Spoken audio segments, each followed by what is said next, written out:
Russia's attack on Ukraine has forced much of the world to choose sides. But Turkey has been a rare case.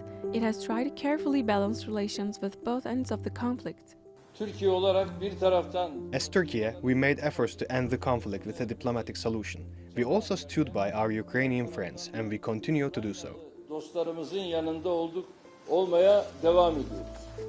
Turkey has close defense cooperation ties with Ukraine. One example of that is an agreement signed in 2019 for Turkish Bayraktar TB2 drones. When the Russian attack started on the 24th of February, Ankara and Kiev agreed on more sales. And while the European Union sanctioned Moscow immediately after the conflict unfolded, Turkish President Recep Tayyip Erdogan made sure the UNSC-approved sanctions were followed, but at the same time still managed to maintain regular contact with Russian President Vladimir Putin. I'm calling on those who underestimate Russia. You're making a mistake. Russia is not a country that should be underestimated. Erdogan is one of the few leaders to have met with both sides of the conflict. Putin and the Turkish president came together in Tehran, Sochi, Astana and Samarkand since the conflict began. And together with UN Chief Antonio Guterres, Erdogan also met Ukrainian leader Volodymyr Zelenskyy in Lviv. Erdogan's key role between Putin and Zelenskyy paved the way for a landmark grain deal in July. Before the war, Ukraine was the world's fourth largest grain exporter. With Russian military vessels blocking Ukrainian ports in the Black Sea, grain exports were disrupted. Many raised fear of a global food shortage.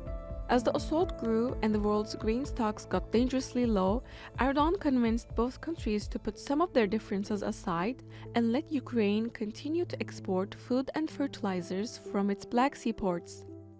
Today, there is a beacon on the Black Sea, a beacon of hope, a beacon of possibility, a beacon of relief in a world that needs it more than ever. I want to recognize and thank all those who helped make it happen. To our hosts, President Erdogan and the government of Türkiye, your facilitation and persistence have been essential through every step of this process. Since the deal was reached, more than 14 million tons of grain have been sent, which prevented a massive food crisis and potentially the death of hundreds of thousands of people. Another diplomatic breakthrough initiated by Ankara was a prisoner exchange deal, which led to the release of 215 Ukrainians and 55 Russians. This is clearly a victory for our country, for our entire society. And the main thing is that 215 families can see their loved ones safe and at home. Ankara is also the leading candidate to help Moscow find a way to export its natural gas, an issue caused by EU sanctions.